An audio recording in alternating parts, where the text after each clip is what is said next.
நாளும் ஒரு திருக்குறள். அறத்துப்பால். மக்கட்பேறு. பெருமவற்றுள் யாம் அறிவதில்லை, அறிவறிந்த மக்கட்பேரல்ல பிற. விளக்கம். அறிவில் சிறந்த நல்ல பிள்ளைகளை விட இல்வாழ்க்கையில் சிறந்த பேறு வேறு எதுவும் இல்லை.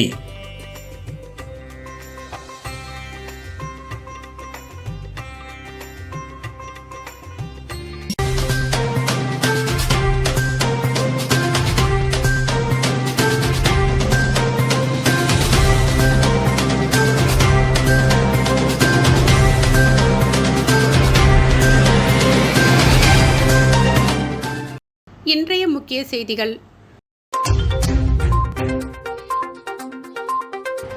அமைச்சரை விமர்சித்து போஸ்டர். நடவடிக்கை எடுக்க கோரி காவல் நிலையத்தை முற்றுகையிட்ட அமைச்சரின் ஆதரவாளர்கள்.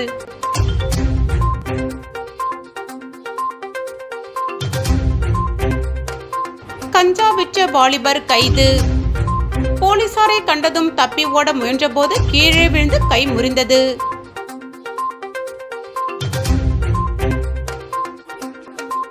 சிறுமிக்கு பாலியல் வன்கொடுமை. மீனவருக்கு 12 ஆண்டுகள் சிறை தண்டனை.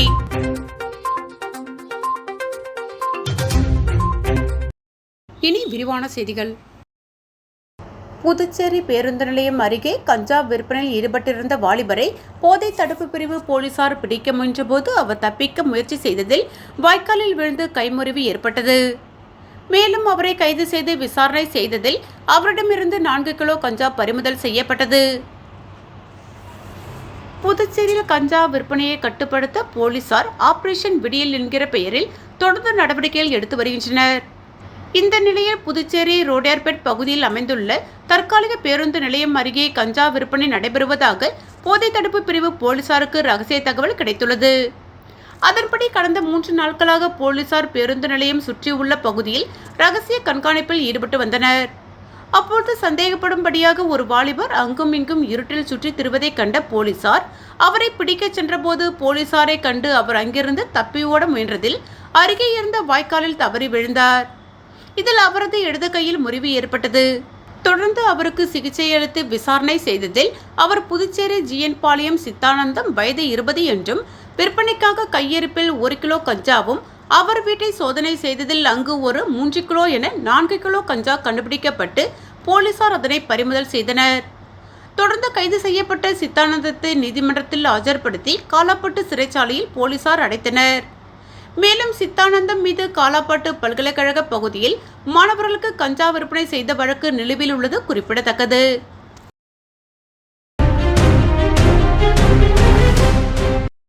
புதுச்சேரியில் இன்று தொடங்கிய 10ஆம் வகுப்பு பொதுத் தேர்வினை தனியார் பள்ளியைச் சேர்ந்த 7278 மாணவ மாணவிகள் எழுதி வருகின்றனர். 10ஆம் வகுப்பு பொதுத் தேர்வு இன்று தொடங்கி ஏப்ரல் 15 வரை நடக்கிறது. புதுச்சேரியில் அரசு பள்ளிகள் அனைத்தும் சிபிஎஸ்இ பாடத்திற்கு மாற்றப்பட்டதால் அரசு பள்ளி மாணவர்களுக்கு தேர்வு நடைபெற்று முடிந்துவிட்டது. இந்நிலையில் தமிழக அரசின் பாடத்திட்டத்தினை பின்பற்றும் தனியார் பள்ளி மாணவர்கள் இன்று தொடங்கும் தேர்வினை எழுதுகின்றனர். அதன்படி புதுச்சேரியில் உள்ள 146 தனியார் பள்ளிகளை சேர்ந்த 7278 மாணவ மாணவிகள் எழுதுகின்றனர். இவர்களுடன் 574 தனி தேர்வர்களும் சேர்ந்து மொத்தம் 7851 பேர் இந்த தேர்வை எழுதுகின்றனர். இவர்களுக்காக புதுச்சேரியில் 20 தேர்வு மையங்கள் அமைக்கப்பட்டுள்ளது. இதேபோல் காரைக்காலில் 28 தனியார் பள்ளிகளை சேர்ந்த 497 மாணவ மாணவிகள், 284 தனி தேர்வர்கள் என 781 பேர் தேர்வு எழுதுகின்றனர். இவர்களுக்காக 6 தேர்வு மையங்கள் அமைக்கப்பட்டுள்ளது. மேலும் தேர்வு மையத்திற்குள் எந்தவித எலக்ட்ரானிக் பொருள்களும் கொண்டு செல்ல அனுமதி மறுக்கப்பட்டுள்ளது.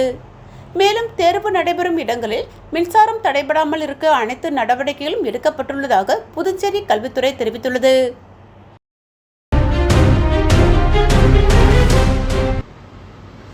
போஸ்டரை ஒட்டியவர்கள் மீது நடவடிக்கை எடுக்க வலியுறுத்தி பெரியகடை காவல் நிலையத்தை அமைச்சரின் ஆதரவாளர்கள் முற்றுகை. புதுச்சேரி அரசு பொதுப்பணித்துறையில் பணிபுரிந்த தலைமை பொறியாளர் தீனதயாளன் பொதுப்பணித்துறையில் ஒதுக்கீடு செய்யப்பட்ட பணிகளுக்கு லஞ்சம் பெற்றதாக கடந்த சில தினங்களுக்கு முன்பு காரைக்காலில் சிபிஐ அதிகாரிகளால் கைது செய்யப்பட்டார். தலைமை பொறியாளர் கைது செய்யப்பட்ட வழக்கில் பொதுப்பணித்துறை அமைச்சர் லட்சுமி நாராயணனுக்கும் சம்பந்தம் இருப்பதாக கூறி காங்கிரஸ் கட்சியினர் போராட்டங்களை நடத்தினர். இந்த நிலையில் பல்வேறு சமூக நல அமைப்பினர் புதுச்சேரி முழுவதும் அமைச்சருக்கு எதிராக போஸ்டர் ஒட்டியுள்ளனர்.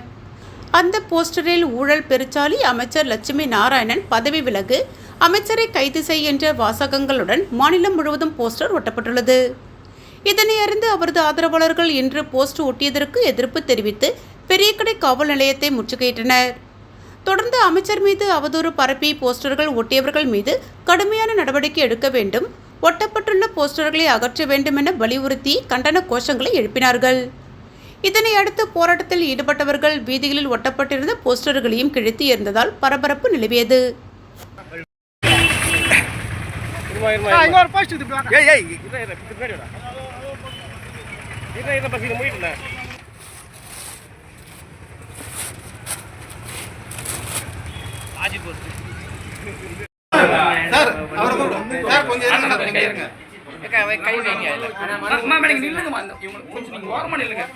அப்படிப்பட்ட மந்திரியை ஒரு கழகம் பட்டாச்சு.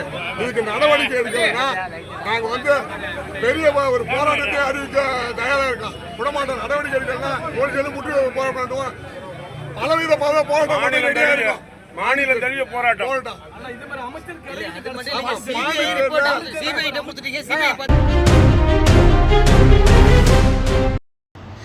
2026 2 பேருக்கு நடுவில்தான் போட்டி. ஒன்று தாவேகா, இன்னொன்று திமுக. விஜய் பேச்சு. தமிழக வெற்றிக் கழகத்தின் முதல் பொதுக்குழு கூட்டத்தில் கட்சியின் தலைவர் விஜய் உரையாற்றினார். அப்பொழுது அவர் கூறியதாவது: தமிழ்நாட்டை சேர்ந்த 2 வரலாற்று சிறப்புமிக்க இந்திய சுதந்திர போராட்ட வீர மங்கைகளை கட்சியின் கொள்கை தலைவர்களாக அறிவித்த முதல் அரசியல் கட்சி தமிழக வெற்றிக் கழகம் என்று தெரிவிப்பதை பெருமையுடன் இங்கு குறிப்பிட விரும்புகிறேன். இப்படி ஒரு ஆழமான நம்பிக்கையுடன் வரும் 2026 தமிழ்நாடு சட்டசபை தேர்தலில் ஒரு மாபெரும் அரசியல் மாற்றத்தை கொண்டு வந்து மக்கள் சக்தியின் உதவியுடன் மக்கள் விரும்பும் ஒரு நல்லரசை அமைப்பதில் உறுதியாக இருப்பதால் அதை தடுப்பதற்கு என்று ஒரு சிலர் பகல் கனவு காண்பார்கள் இல்லையா? அவர்களுக்கு சொல்லிக் கொள்வது ஒன்றுதான். காற்று, மழை, வெயில், இயற்கையை யாரால் கட்டுப்படுத்த முடியும்? யாரால் தடுக்க முடியும்? எல்லாம் கடவுளால் உருவாக்கப்பட்டது. அப்படித்தான் எம் மக்களுக்கான அரசியலையும் யாராலும் தடுக்க முடியாது. அரசியல் சூறாவளியும் தேர்தல் சுனாமியையும் தடுப்பார் எவர்? அப்படித்தான் எம் மக்களுக்கான அரசியலையும் அந்த வெற்றியும் யாராலும் தடுக்க முடியாது. அப்படி தடுக்க வேண்டும் என்று நினைப்பவர்களின் கனவு ஒரு நாளும் மெய்ப்படாது. வில்லியம் பிளேக்கின் சில வார்த்தைகள்: யார் வேண்டுமானாலும் வருவாங்க, யார் வேண்டுமானாலும் போவாங்க, ஆனால் நான் முன்னோக்கி போய்கொண்டே இருப்பேன். ஞானம் கருதினும் கைகூடும் காலம் கருதி இடத்தான் செயின் என்ற குரலுக்கேற்ப ஏற்ற காலத்தையும் இடத்தையும் அறிந்து ஒரு செயலை செய்தால் பூவுலகம் முழுவதையும் வேண்டினாலும் அது கைவசப்படும் என்ற திருக்குறளுடன் என் நன்றி உரை நிறைவு செய்கிறேன். பார்த்து கொண்டே இருங்கள். அடுத்த வருடம் இதுவரை தமிழ்நாடு சந்திக்காத ஒரு வித்தியாசமான தேர்தலை சந்திக்கும். 2 பேருக்கு நடுவில்தான் போட்டியே. ஒன்று டிவிகே, ஒன்று டிஎம்கே. நம்பிக்கையாக இருங்கள். நல்லதே நடக்கும். வெற்றி நிச்சயம். மீண்டும் சந்திக்கும் வரை நன்றி, வணக்கம் என்று கூறினார்.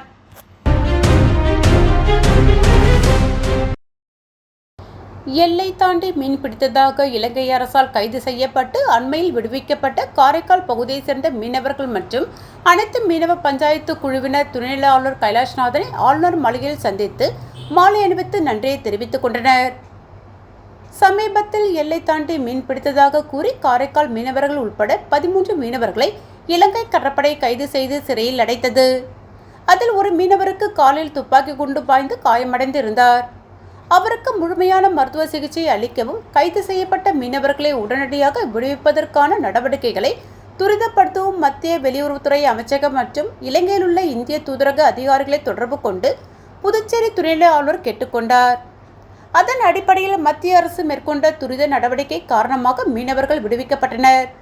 அதனைத் தொடர்ந்து விமானம் மூலமாக சென்னை வந்து சேர்ந்த மீனவர்களில் காலில் குண்டு அடிப்பட்ட மீனவரின் மருத்துவ சிகிச்சைக்காக சென்னையில் உள்ள பிரபல தனியார் மருத்துவமனையை நேரடியாக தொடர்பு கொண்டு காயமடைந்த மீனவருக்கு உயர்தர மருத்துவ சிகிச்சை அளிக்க ஏற்பாடு செய்ததையும் மற்ற மீனவர்கள் தங்களது சொந்த ஊருக்கு செல்ல ஏற்பாடு செய்ததையும் நெகிழ்ச்சியோடு நினைவு கூர்ந்து துணைநிலை ஆளுநருக்கு மாலை அணிவித்து நன்றியை தெரிவித்தனர். மேலும் துணைநிலை ஆளுநர் தனது சட்டமன்ற தொடக்க உரையில் மீனவர்களுக்கான மேம்பாட்டு திட்டங்களை குறிப்பிட்டு பேசியதை பெருமையோடு குறிப்பிட்டனர். மீனவர்கள் மீது அவர் கொண்ட அளவில்லா அன்பிற்காக துணைநிலை ஆளுநரை தங்கள் குடும்பத்தில் ஒருவராக மீனவர்கள் கருதுவதாகவும் தெரிவித்தனர்.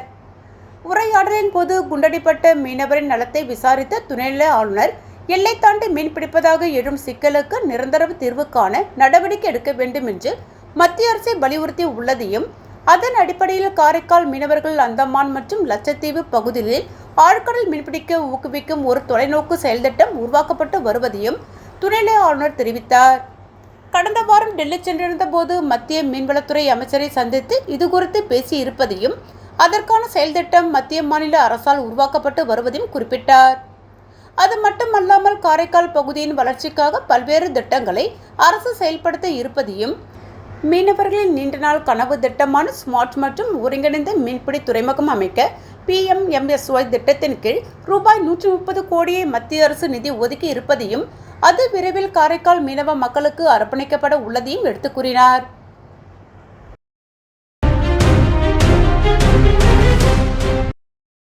புதுச்சேரியில் சிறுமியிடம் பாலியல் வன்கொடுமையில் ஈடுபட்ட மீனவருக்கு 12 ஆண்டு சிறை தண்டனை விதித்து போக்சோ சிறப்பு நீதிமன்றம் தீர்ப்பளித்துள்ளது. புதுச்சேரி புதுக்குப்பம் பகுதியைச் சேர்ந்தவர் முனியப்பன், வயது 58. மீனவரான இவர் கடந்த 2021ஆம் ஆண்டு அக்டோபர் மாதம் தனது வீட்டருகே விளையாடு கொண்டிருந்த 5 வயது சிறுமியை கடத்தி அவரிடம் பாலியல் வன்கொடுமையில் ஈடுபட்டுள்ளார். இதுகுறித்து அப்போது சிறுமியின் பெற்றோர் கிருமாம்பாக்கம் காவல் நிலையத்தில் அளித்த புகாரின் பேரில் போலீசார் முனியப்பனை போக்சோ பிரிவின் கீழ் வழக்கு பதிவு செய்து சிறையில் அடைத்தனர். தொடர்ந்து இந்த வழக்கானது கடந்த 4 வருடங்களாக புதுச்சேரி போக்சோ சிறப்பு நீதிமன்றத்தில் நடைபெற்று வந்தது. இந்த நிலையில் இவ்வழக்கில் அனைத்து சாட்சியங்களையும் விசாரித்த நீதிபதி சுமதி, குற்றம் சாட்டப்பட்ட முனியப்பனுக்கு இன்று 12 ஆண்டுகள் சிறை தண்டனையும் ரூபாய் 26,000 அபராதம் விதித்து தீர்ப்பளித்தார். மேலும் பாதிக்கப்பட்ட சிறுமிக்கு ரூபாய் 2 லட்சம் நிவாரணம் வழங்க அரசுக்கு நீதிபதி பரிந்துரைத்தார்.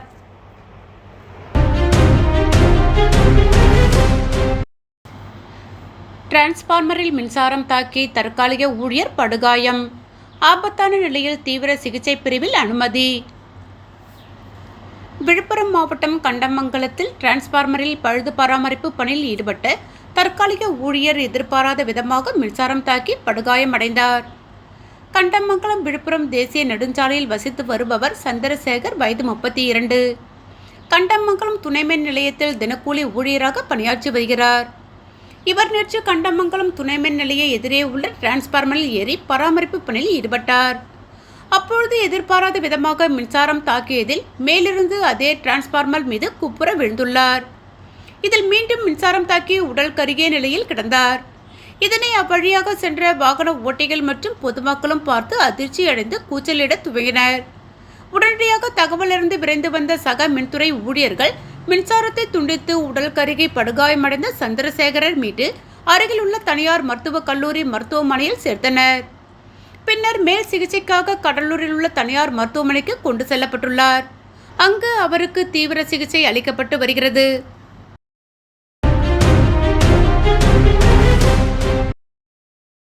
இடப்பிரச்சனையில் அமைச்சரின் சகோதரியுடன் தகராறு செய்த பாஜக பிரமுகர் மற்றும் அவரது தந்தையை போலீசார் கைது செய்தனர்.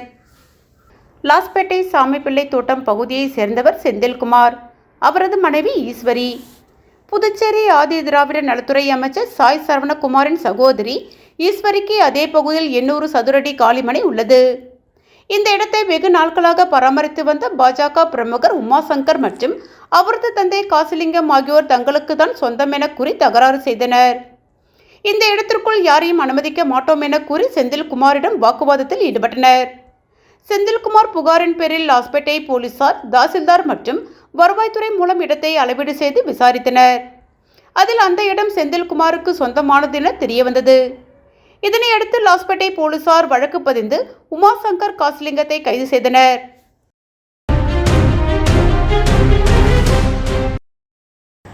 பத்தாம் வகுப்பு தேர்வு தொடங்கியதை அடுத்து புதுச்சேரி முத்தால்பேட்டை ஸ்ரீ லட்சுமி ஹைகிரவ பெருமாள் திருக்கோவிலில் மாணவர்கள் பெற்றோர்களுடன் வந்து 1008 சகஸ்கரநாம அர்ச்சனையில் ஈடுபட்டனர். லட்சுமி ஹைகிரவரின் சகஸ்கரநாம அர்ச்சனை மாணவர்கள் தேர்வில் அதிக மதிப்பெண் பெறுவதற்காகவும் மேல் படிப்பில் சிறந்து விளங்கவும் செய்யப்படுகிறது. இதனையடுத்து புதுச்சேரி முத்தால்பேட்டை ஸ்ரீ லட்சுமி ஹைகிரவ திருக்கோவிலில் 10ஆம் வகுப்பு தேர்வு இன்று தொடங்குவதை அடுத்து மாணவர்கள் தங்களுடைய பெற்றோர்களுடன் வந்து 1008 சகஸ்கரநாம அர்ச்சனையில் ஈடுபட்டனர்.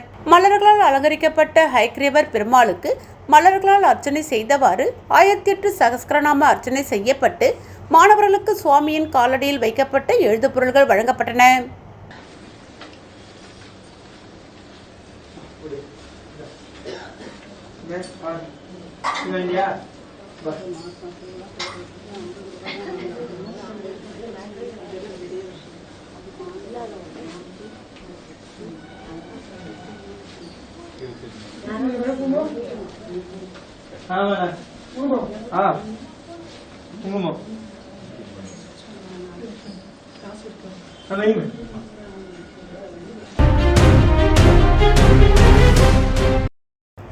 புதுச்சேரியில் கிறிஸ்துவ தேவாலயத்திற்கு சொந்தமான விடுதி வாடகைதாரரை தாக்கி கொலை மிரட்டல் விடுத்த அருள் தந்தை அருள்தாஸ் மீது போலீசார் வழக்கு பதிவு. நீதிமன்ற உத்தரவை மீறி ஆள் பலம் மற்றும் பணபலத்துடன் தன் மீது வழக்கு பதிவு செய்யப்பட்டுள்ளதாக பாதிக்கப்பட்டவர் குற்றச்சாட்டு. புதுச்சேரி லப்போர்த் வீதியிலுள்ள PMSSக்கு சொந்தமான விடுதியை ஒப்பந்த அடிப்படையில் வாடகைக்கு எடுத்து ஸ்டீபன்ராஜ் வயது 50 என்பவர் கடந்த 5 ஆண்டுகளுக்கு மேலாக நடத்தி வருகிறார். அந்த தனியார் விடுதி PMSS இயக்குநராக அருள் தந்தை அருள்தாஸ் வயது 53 உள்ளார். இந்த விடுதி தொடர்பாக 2 பேருக்கும் இடையே நீண்ட நாட்களாக வாடகை ஒப்பந்தத்தை புதுப்பித்தல் சம்பந்தமாக பிரச்சனை இருந்ததாக கூறப்படுகிறது. இந்நிலையில் கடந்த 18ஆம் தேதி PMSS இயக்குனர் அருள் தந்தை அருள்தாஸ் விடுதிக்குள் புகுந்து ஸ்டீபன்ராஜை தாக்கி கொலை மிரட்டல் விடுத்துள்ளார். இது அங்கிருந்த CCTVயில் இந்த காட்சிகள் பதிவாகி இருந்தது. CCTV காட்சி அடிப்படையில் PMSS இயக்குனர் அருள் தந்தை அருள்தாஸ் மீது உதயஞ்சாலை போலீசாரிடம் ஸ்டீபன்ராஜ் புகார் அளித்தார். இதன் அடிப்படையில் வழக்கு பதிவு செய்து விசாரணை நடத்தி வருகின்றனர். இதேபோன்று அருள் தந்தை அருள்தாஸ் அளித்த புகாரின் பேரில் ஸ்டீபன்ராஜ் மீதும் போலீசார் வழக்கு பதிவு செய்துள்ளனர். இந்நிலையில் இதுகுறித்த CCTV வீடியோ தற்பொழுது வெளியாகி பரபரப்பை ஏற்படுத்தியுள்ளது. விடுதியின் ஒப்பந்ததாரர் ஸ்டீபன்ராஜ் கூறும்பொழுது, கிறிஸ்துவ தேவாலயத்திற்கு சொந்தமான இந்த விடுதியை தனக்களித்த வாடகை ஒப்பந்தத்தை மீறி வேறு ஒருவருக்கு அருள் தந்தை அருள்தாஸ் அளித்துள்ளதாகவும், மேலும் அருகாமையில் உள்ள கடைகளுக்கு கழிவறைகள் கட்ட இடஒதுக்கி கொடுத்ததாகவும் புகார் தெரிவித்தார். தேவாலயத்தில் அருள் தந்தையாக இருக்கும் ஒருவர் நீதிமன்ற உத்தரவை மீறி அநாகரிகமாக நடந்து கொள்வதாகவும் குற்றம் சாட்டிய அவர், வேண்டுமின்றி தன்னை தாக்கி கொலை மிரட்டல் விடுத்துள்ளதாகவும், ஆனால் பழிவாங்கும் நோக்கில் ஆள் பலம் மற்றும் பணபலத்தால் பாதிக்கப்பட்ட தன் மீதே வழக்கு பதிவு செய்யப்பட்டுள்ளதாகவும் அவர் குற்றம் சாட்டினார். இது தொடர்பாக எங்கள் பேராயர் அவர்கள் விரைவில் PMSS இயக்குனர் அருள்தாஸ் மீது நடவடிக்கை எடுப்பார் என்று உறுதியுடன் நம்பிக்கையுடன் தெரிவிப்பதாக கூறியுள்ளார்.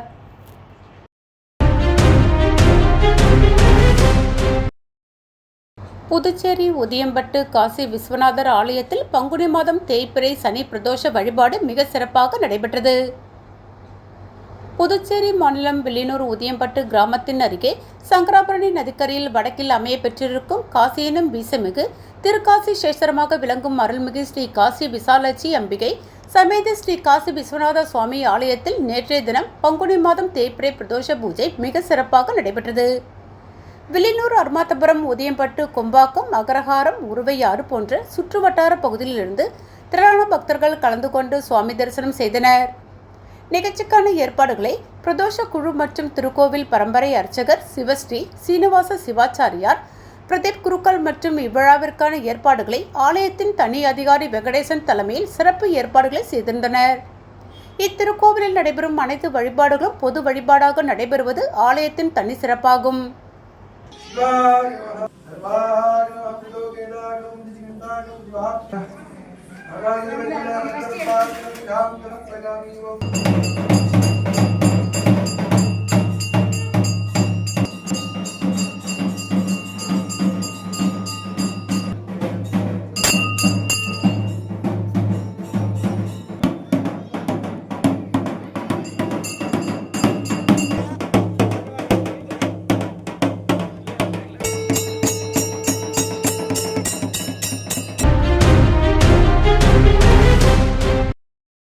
இசைப்பூக்கள் வாட்ஸ்அப் குழு நடத்தும் தமிழ் புத்தாண்டு கொண்டாட்டத்தை முன்னிட்டு ஆலோசனை கூட்டம் மணவெளி பகுதியில் நடைபெற்றது.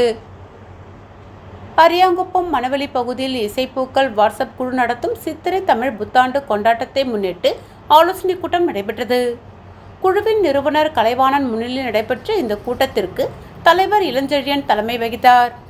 இந்த ஆலோசனை கூட்டத்தில் வருகின்ற ஏப்ரல் 14ஆம் தேதி சித்திரை 1 ஆங்கில புத்தாண்டுக்கு நிகராக பாண்டி மெரினாவில் சிறப்பாக தமிழ் புத்தாண்டை 13/4/2025 ஞாயிற்றுக்கிழமை மாலை 7 மணி முதல் நள்ளிரவு 12 மணி வரை கொண்டாடப்பட உள்ளது. அதில் நமது பாரம்பரிய விளையாட்டு நிகழ்ச்சிகள் மற்றும் கலை நிகழ்ச்சிகளான தாரை, தப்பட்டை, சிலம்பாட்டம், மயிலாட்டம், கரகாட்டம், வால் சண்டை, குத்துவரிசை, தீப்பந்தாட்டம், ஜிம்னாஸ்டிக், வானவேடிக்கை, டிஜே நிகழ்ச்சிகள் மற்றும் சிறப்பு அழைப்பாளர்களாக கில்லி, ஆடுகளம் திரைப்பட புகழ் நடிகர் முருகதாஸ் மற்றும் புதிய தலைமுறை புகழ் மணிமாறன் ஆகியோர் கலந்து கொண்டு கலக்கும் ஆட்டம் பாட்டம் கொண்டாட்டத்துடன் நடத்தப்பட உள்ள நிகழ்ச்சிகள் குறித்து ஆலோசிக்கப்பட்டு தீர்மானம் நிறைவேற்றப்பட்டது. இந்த ஆலோசனை கூட்டத்தில் சட்ட ஆலோசகர் சிவகுமார், துணைத் தலைவர்கள் தங்கதுரை, திலீபன், பொதுச் செயலாளர் SVS குமரன், வேல்முருகன், செயலாளர் இசைவேந்தன், விக்னேஷ் ஆகியோர் கலந்து கொண்டனர். இதை பற்றி செய்தியாளர்களிடம் கூறும்பொழுது இவ்வாறு தெரிவித்தனர்.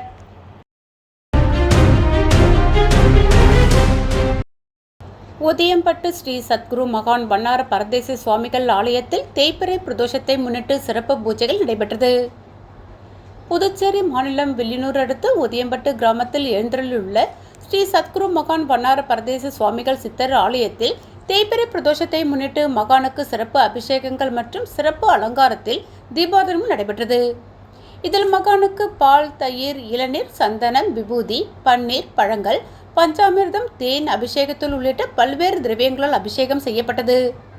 இதனைத் தொடர்ந்து மகானுக்கு கலச நீர் அபிஷேகம் செய்யப்பட்டு மகா தீபாராதனை காண்பிக்கப்பட்டது. இதில் சுற்று வட்டாரத்தை சேர்ந்த திரளான பக்தர்கள் கலந்து கொண்டு சுவாமி தரிசனம் செய்தனர். மேலும் பூஜையில் கலந்து கொண்ட பக்தர்கள் அனைவருக்கும் அன்னதானம் வழங்கப்பட்டது. இந்நிகழ்ச்சிக்கான ஏற்பாடுகளை ஆலய நிர்வாக அதிகாரி பர்க்குணம், ஆலய அர்ச்சகர் முத்து, உபயதாரர் முருங்கப்பாக்கத்தை சேர்ந்த சந்திரசேகரன் குடும்பத்தினர் சிறப்பாக செய்திருந்தனர்.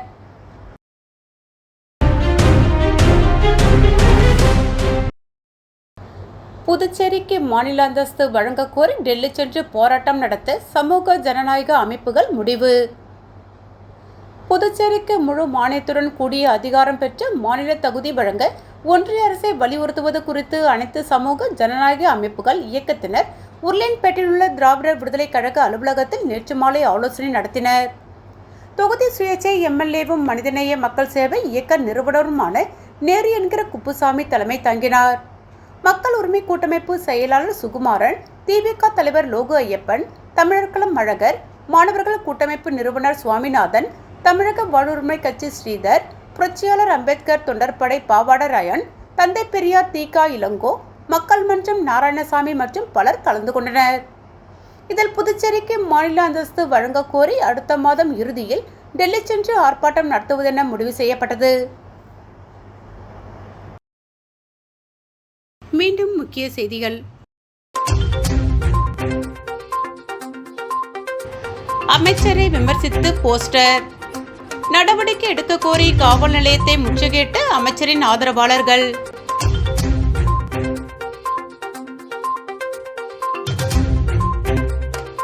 கஞ்சா விற்ற வாலிபர் கைது. போலீசாரை கண்டதும் தப்பி ஓட முயன்றபோது கீழே விழுந்து கை முறிந்தது.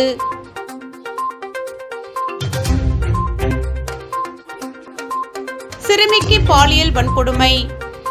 மீனவருக்கு 12 ஆண்டுகள் சிறை தண்டனை.